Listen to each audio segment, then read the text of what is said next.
I've already moved my one doctor. Oh, okay, okay. Y'all use the room as long as you want. I moved Well, I mine all the way appreciate off that. this afternoon. I always worry when the judge is standing in the shadows looking at me. In the dark. Mind if I have this here? It's kinda hard to find any light out here. Yeah, I heard that. Welcome, Mr. Brumfield. Hey, good morning. I have given you guys a folder. In that folder, you'll find a copy of Senate Bill 541, a letter to the State Tax Commissioner that I have written, and a letter that I have drafted to the people of Lincoln County. The purpose of my communication to you today is that in 2007, Senate Bill 541 passed and set to go into effect for July 1st, 2013. And I don't know how aware you are of the consequences of Senate Bill 541. I don't know if you're aware of that or even the bill it passed, but that's what I want to explain to you today and what direction that my office is moving in and asking for support from the County Commission. And tomorrow I'll be speaking to the County Board of Education and asking for support from that board as well. The reason that I will be speaking to the County Board of Education is if, per the passage of Senate Bill 541, should certain benchmarks not be met in the assessor's office, the school board will be punished financially. And this is really nothing new. Like I said, it passed in '07. And I'll just kind of take you through the history on that a little bit. And I really didn't find out about this till June 6th. On June 6th, I met with Faith Dangerfield, and she is from the West Virginia State Tax Office. And she came in to audit my office, and that is something that in state code that is done every year for the assessor's office. And during that conversation, she had asked me if I had was aware of Senate Bill 541, and I did spend some time with the legislature in the spring, and I was aware that the association was looking for amendments to that particular bill, but none did pass. But her preliminary audit, and I have not received the results of that audit, and won't until early July, but in her words that we're looking, as of now, to see devastating financial effects on the taxpayers and to the county school board. And of course, my question is why? And she said, well, the bill passed in '07, and basically what the bill states is that the assessor has to have property appraisals in counties at 90% of fair market value. And fair market value is the price between a willing buyer and a willing seller on the free market.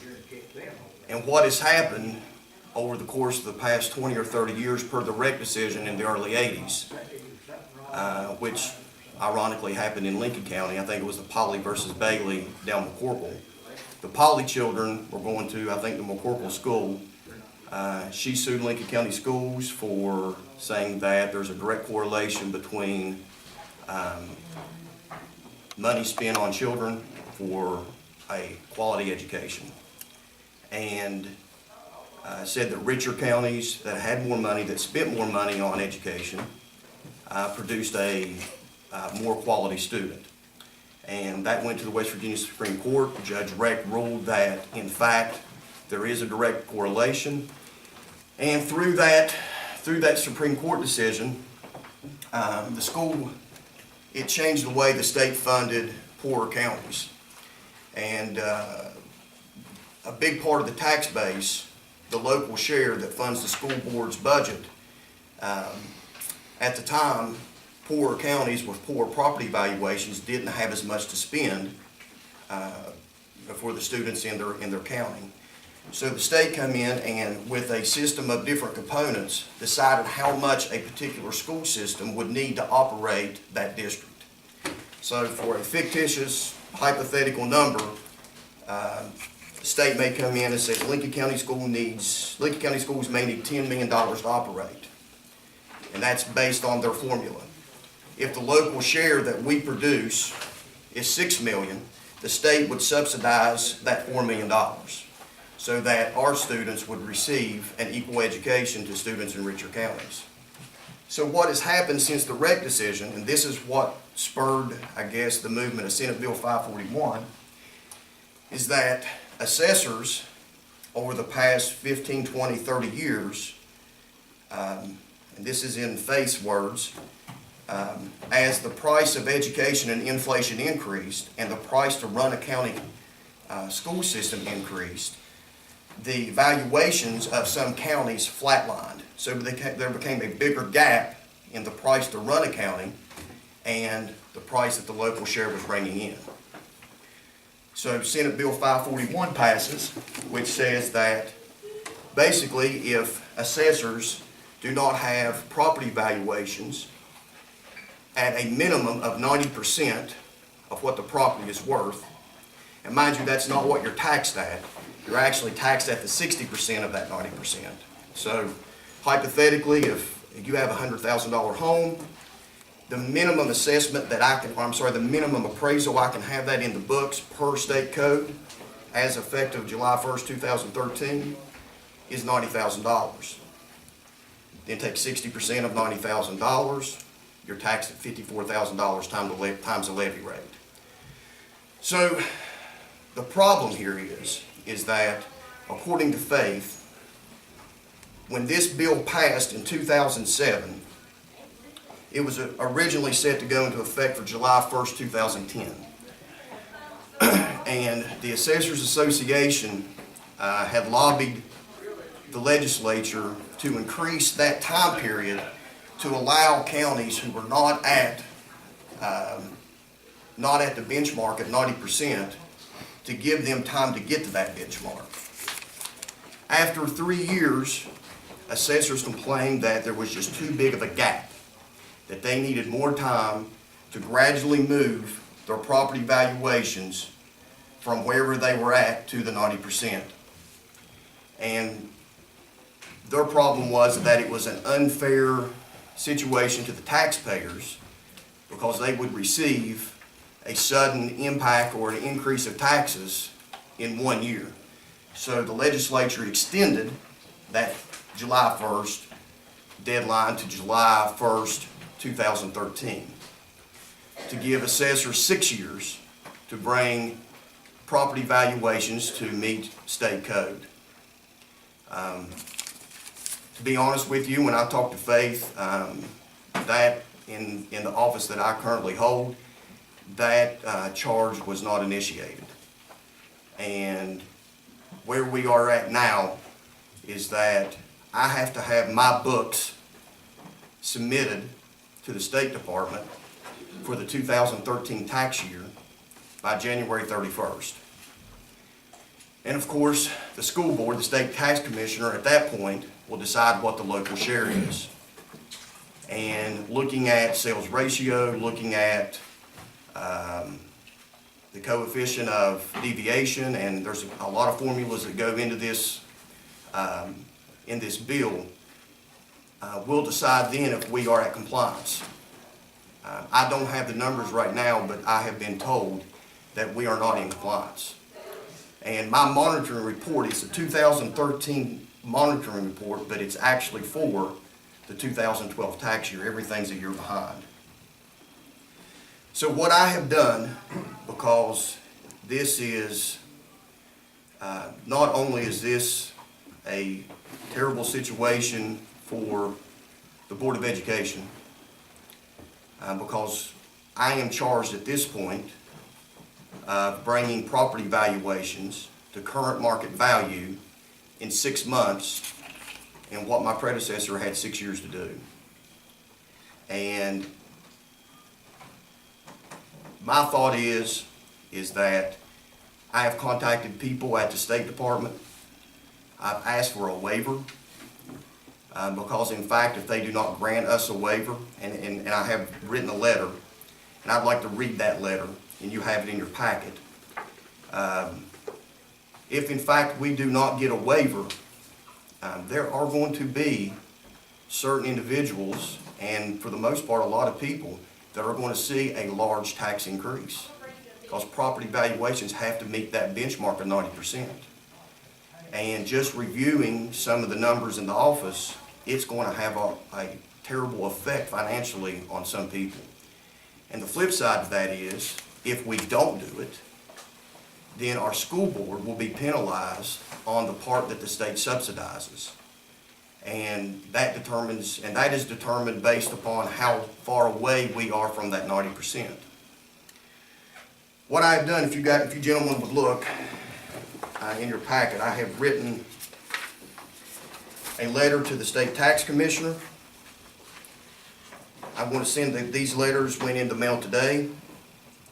I sent a copy to Governor Earl Ray Tomblin, Senator Art Kirkendall, Senator Ron Stallings, Delegate Josh Stowers, Delegate Jeff Eldridge, Delegate Kevin Craig, Delegate Jim Morgan, the PVC Chair Jeff Ambergy, and citizens of Lincoln County will also receive this letter. But in the letter, and I will just read it verbatim, it says, as a newly elected assessor in Lincoln County, I take great pride in running my office with honesty and integrity. It is also very important to me that this office function in accordance with West Virginia state law, policy, and procedure. However, my greatest responsibility and honor is to be a representative of the people of Lincoln County. The purpose of this letter is to address the impact of Senate Bill 541 and the impact it will have on Lincoln County. After meeting with Faith Dangerfield from the West Virginia State Tax Office on June 6, 2013, I was made aware of how the passage of this bill in March of 2007 could have devastating financial effects to the taxpayers and the local school board in Lincoln County.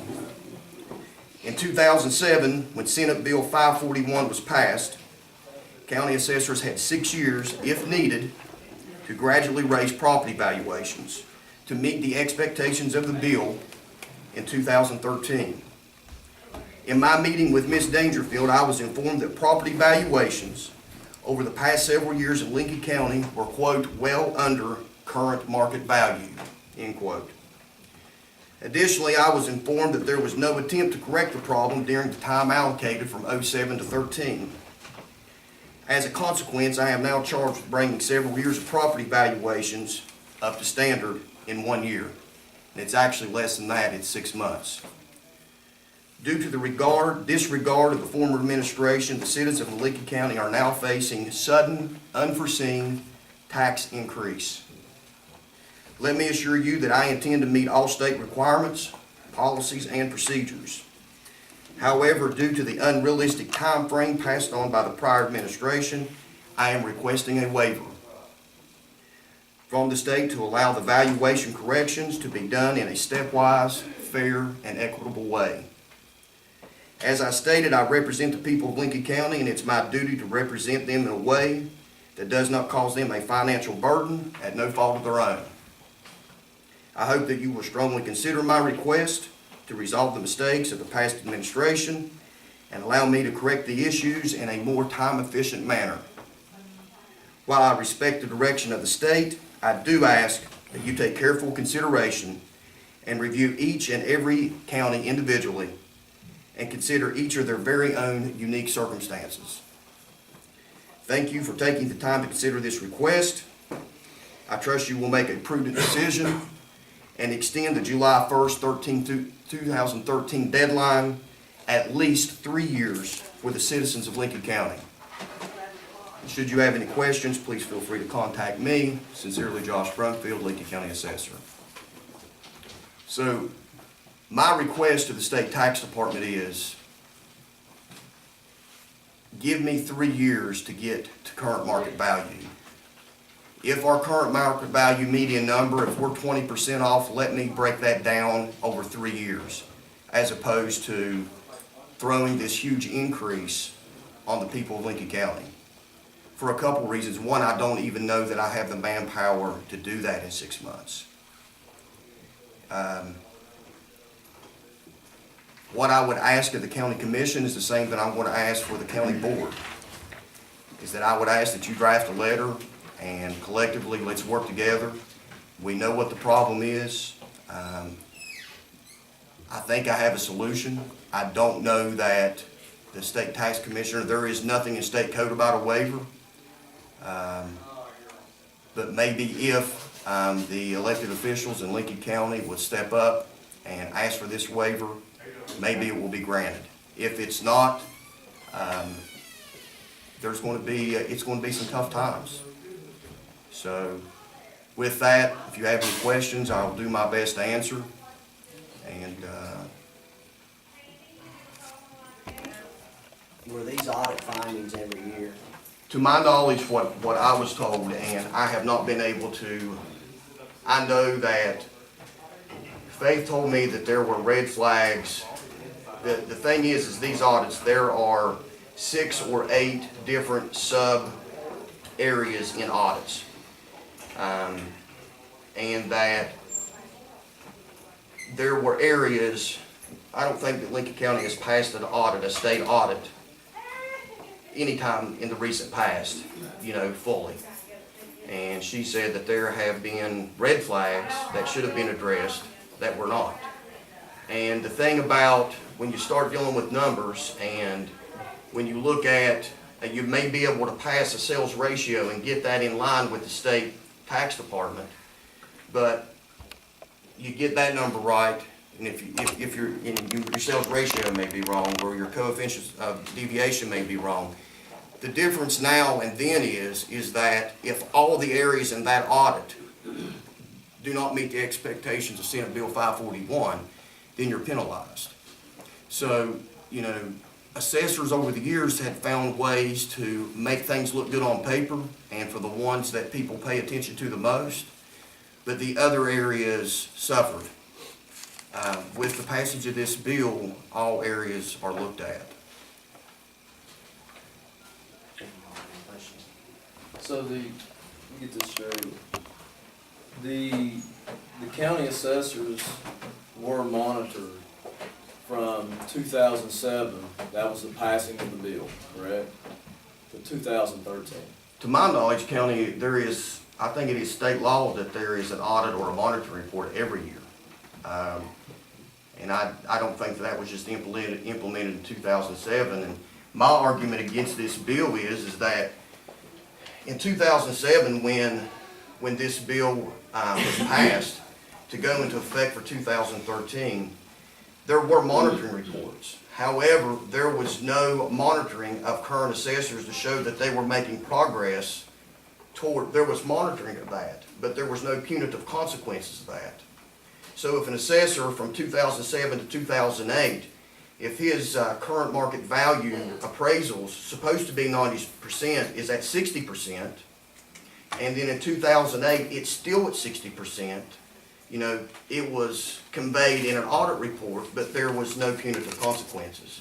The following year, if you're still at 60%, no punitive consequences. And my understanding is as long as you didn't fail one area of the audit in consecutive years, there were no punitive actions. So there's ways, in my short time as assessor, I can see how assessors would manipulate numbers to get to where they need to be to not, be penalized. But that is no longer in effect now. So 2007, this was passed, okay? And this is a statewide bill. West okay? Virginia legislature in the 2007 session passed this bill to be in effect for originally 2010, and then after the West Virginia Assessors Association lobbied to extend that 3 years, they amended the bill to 2013. So the assessors actually received these monitoring reports to tell them how well they were doing.